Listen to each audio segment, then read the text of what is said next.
स्वतंत्रता की लड़ाई के दौरान जब गांव में घूमते थे और गांव-गांव पहुंचकर लोगों से मिलते थे, भारतीय ग्रामीणों से मिलते थे, तो उनका एक प्रश्न हमेशा सारे भारतवासियों से होता था और सारे भारतवासी अपने अपने हिसाब से उस प्रश्न का उत्तर देते थे और फिर नेहरू जी उस प्रश्न का उत्तर देते थे। प्रश्न था कि कौन है भारत माता, और वो प्रश्न करते थे देशवासियों से कि कौन है भारत माता। आप लोग जिस भारत माता की जय बोलते हो, जिस भारत माता की आजादी के लिए लड़ाई लड़ रहे हो, क्या आप जानते हो वो कौन है? और गांववासी हाँ, नदियां हैं हमारी भारत माता, पहाड़ है हमारे भारत माता, समुद्र है हमारी भारत माता, ऐसे तमाम उत्तर देते थे। और नेहरू जी इन सारे उत्तरों को स्वीकार करते हुए अंत में अपना उत्तर देते थे कि नदियां, पहाड़ और समुद्र तो है ही भारत माता, साथ ही आप और हम है भारत माता। आज जो 140 करोड़ इस देश की जनता है वो है भारत माता। इतिहास के पन्नों को पलटें तो आजादी के वक्त 1947 के दौरान कोई भी युद्ध हम नहीं देखेंगे अंग्रेजी सेना और भारतीय सेना के बीच।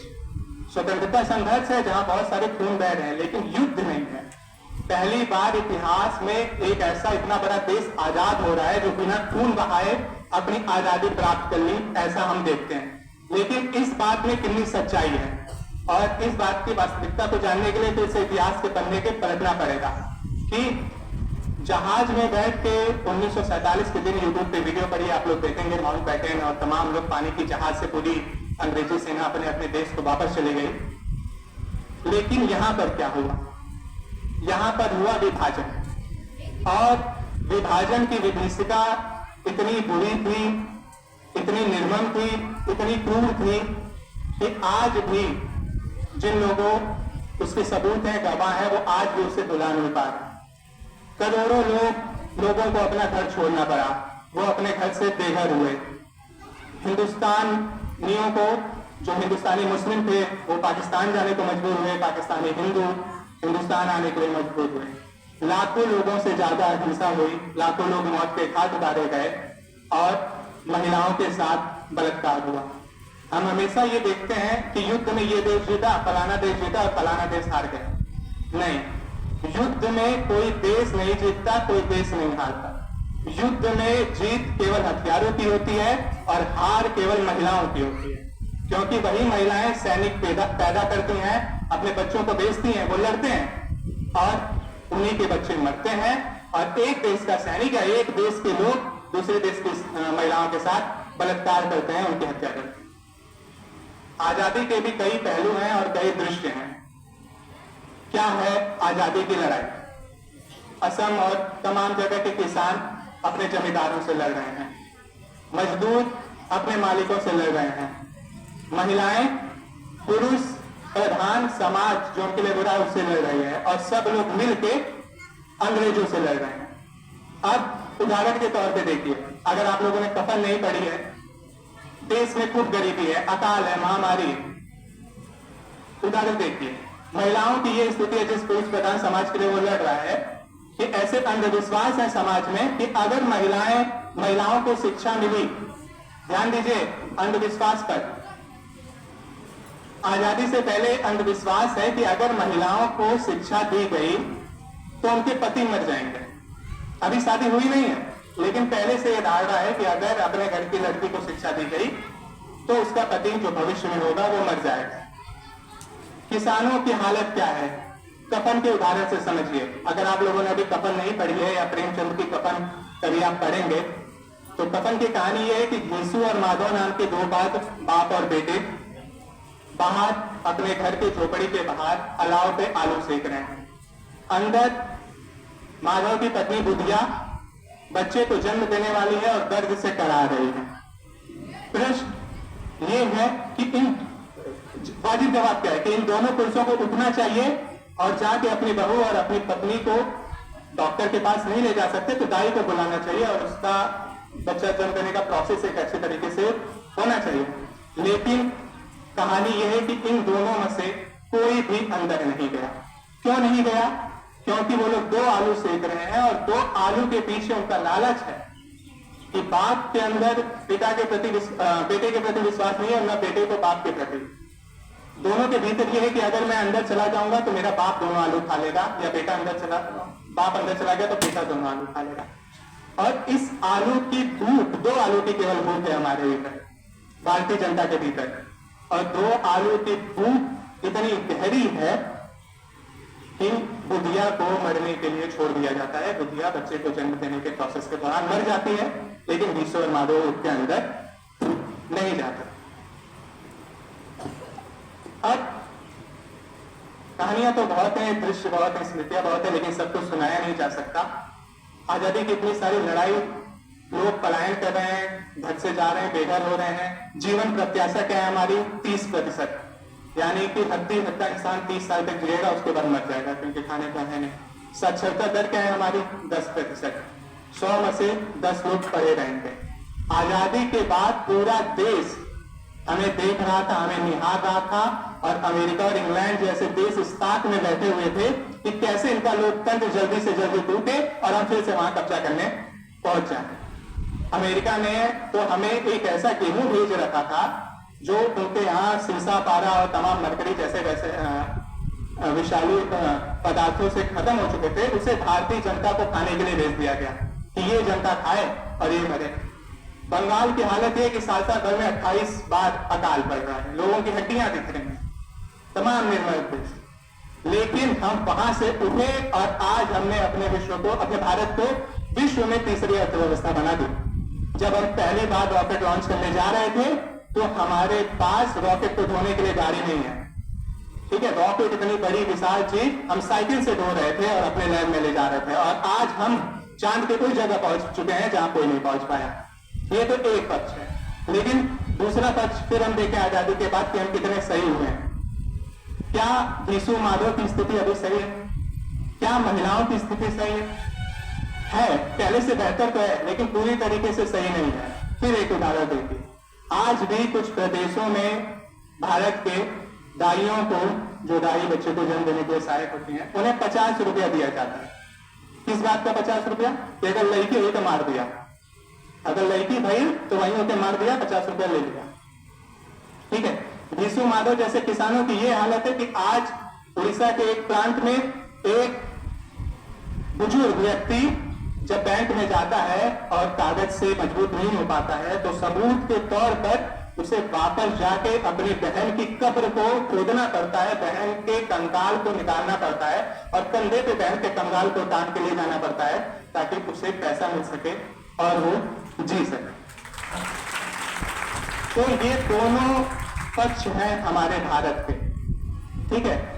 हमारी लड़ाई पड़ोसी मुल्क से नहीं होनी चाहिए, ठीक है, वो बात की बात है, वो आपकी लड़ाई नहीं है, वो जिनकी लड़ाई है वो लड़ लेंगे। हमारी लड़ाई अपने बीच है कि हम अपनी बुराइयों को कितना अच्छा कर पाते हैं, कितना खराब कर पाते हैं। एक और प्रसंग है, काकोरी घटना हो चुकी है, जॉन सॉन्डर्स को मार दिया गया है, भगत सिंह, आजाद, राजगुरु, सुखदेव ताजमहल के पास बैठे हुए हैं और चर्चा हो रही है कि अब आप लोगों का मन है, घटनाएं उन लोगों ने घटित कर दी, लेकिन अभी तक वो जेल नहीं गए, बचे हुए हैं। अब उन लोगों का मन है कि वो जेल जाएंगे, मन है, अभी सरकार ने पकड़ा नहीं है उन्हें, वो खुद अपने आप को पकड़वाएंगे। तो बात हुई कि कौन जाएगा जेल, तो भगत तो पहले तैयार थे, भगत सिंह 23 साल का वो पंजाबी पहले से तैयार था कि मैं तो जाऊंगा ही, अब इनके साथ कौन जाएगा। तो सबसे पहले छटक के जिस व्यक्ति ने जवाब दिया था वो थे राजगुरु, ठीक है। और राजगुरु मैं जाऊंगा, क्या करने, मरने जाऊंगा, उधर जेल में मार पिटाई हो तो वहां मरने जाऊंगा। तो बोले बेचारे हमेशा कुत्ता रहता है, मरने की इतनी जरूरत है। तो राजगुरु का जवाब सुनिए क्या है कि एक बार इस देश के लिए मर जाऊं, उसके बाद चैन से जीता रहूंगा। ये है राजगुरु का जवाब अपने देश के प्रति। वो भगत सिंह जेल गए, क्यों जेल गए? क्योंकि उन्हें घटना तो करनी है, क्योंकि हमें जीतना है। क्यों गए? क्योंकि जब हम वहां जाएंगे और जब कोर्ट में अपना भाषण देंगे, भाषण रिकॉर्ड होगा और अगले दिन अखबार में छपेगा, और हमारी क्रांति की भावना, अंग्रेजों से आजादी की भावना और तेजी से फैल जाएगी और सब लोग इस युद्ध में लड़ने आ जाएंगे। एक और प्रश्न आता है कि गांधी ने क्यों नहीं आजाद करवाया भगत सिंह को? तो इससे पहले आपको जानना पड़ेगा, क्या भगत सिंह खुद आजाद होना चाहते थे? भगत सिंह के पिता ने बहुत कोशिश की, अंग्रेजों से बात की कि बेटे को आजाद कर दिया जाए, छोड़ दिया जाए, बहुत दिन से रह रहे हैं, लेकिन जब ये भगत को खबर मिली और पिताजी मिलने पहुंचे तो भगत ने बोला कि आपको पता भी है आप किसके बाप हो? आपने मेरे से पूछा। तो ये भी छोटी सी यात्रा हमारी आजादी की, और उसके बाद भी और उससे पहले भी बहुत घटनाएं, ठीक है। यूं ही हम सोने की चिड़िया नहीं है और यूं ही हम भारत नहीं है, हमारे अंदर कुछ विशेषताएं हैं, इसीलिए हम भारत हैं कि हम सदियों से लोगों को अपनी ओर आकर्षित करते रहे हैं। जब शून्य दिया मेरे भारत ने दुनिया को तब गिनती याद, दशमलव न देता भारत तो चांद पे जाना मुश्किल था, धरती और चांद की दूरी का पता लगाना मुश्किल था। अब हमारे सामने प्रश्न है कि भैया आजादी तो हमें 80 साल पहले मिल गई, सालों लोग चले भी गए, हमारा क्या, अब हम क्या करें? तो हम जो हमारे स्वतंत्रता सेनानियों ने और जिन्होंने हमारे लिए खून बहाया, किन कामों के लिए खून बहाया? क्या अंग्रेजों से आजादी के लिए? अगर अंग्रेजों से केवल आजादी के लिए खून बहाया था तो 1947 में भारत आजाद हो चुका है, किसी को कुछ करने की जरूरत नहीं है। नहीं, खून बहाया गया है कुछ मूल्यों के लिए, स्वतंत्रता के लिए, समानता के लिए, बंधुता के लिए, प्रेम के लिए और सद्भाव के लिए। आज हमारा कार्य क्या है कि हम अंधविश्वासों को छोड़ें। विश्वास पकड़े रहें क्योंकि विश्वास के बिना मनुष्य चल नहीं पाएगा, लेकिन अंधविश्वासों को छोड़ें और वैज्ञानिक दृष्टिकोण, वैज्ञानिक चेतना को अपने भीतर जन्म दें। आज केवल अपनी स्वतंत्रता की बात नहीं हो, बगल वाले की भी स्वतंत्रता की बात हो, अपनी समानता की बात नहीं हो कि हमारे साथ अच्छा व्यवहार हो, नहीं, दूसरे की भी उतनी ही समानता है और दूसरे की भी उतनी ही स्वतंत्रता है। और प्रेम और सद्भाव की भावना केवल अपने भीतर न भरें, लोगों के भीतर भी भरें।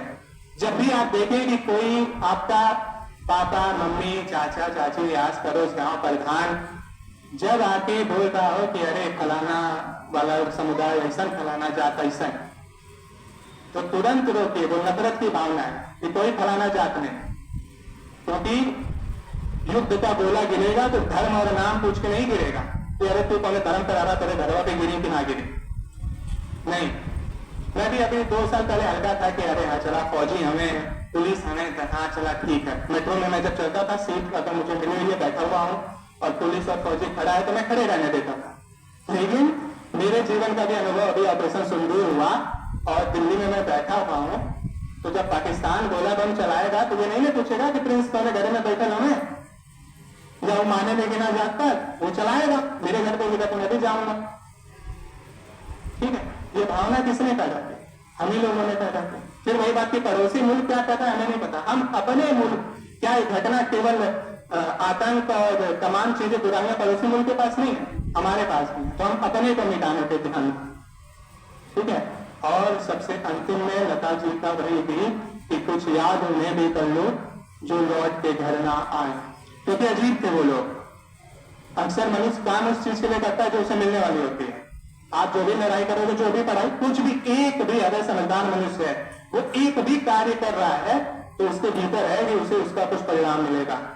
लेकिन उन शहीदों के लिए, और शहीद हमेशा ध्यान दीजिए, शहीद केवल भगत सिंह, राजगुरु, महात्मा गांधी, राहुल सांकृत्यायन नहीं। कौन शहीद? कौन है? भारत माता। आप और हम है भारत माता। हमारे और आपके पूर्वज जो जाके लड़े थे। इस गांव का कितने पूर्वज गए होंगे मुझे नहीं पता, लेकिन एक पूर्वज तो गया था। आप लोग उसकी फोटो देखिए, वो बिहार के जेल में हथकड़ी बांध के खड़ा है। किसकी लड़ाई के लिए गया था? वो अपनी लड़ाई के लिए। और आज गांव से याद कैसे करता है? 3 के शादी को ले रहा है। अरे भैया वो कुछ तो देखा उनका कहते रहना, 3 के शादी के बाद देखा काका कहते रहना। तो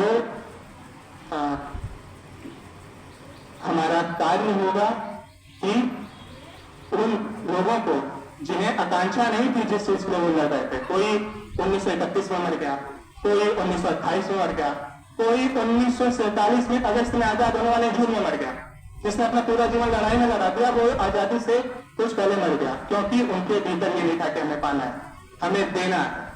ठीक है, और देने को हमने कितना ग्रहण किया, ये हमारा आपसे सवाल होगा और हम इसके लिए प्रयत्न करते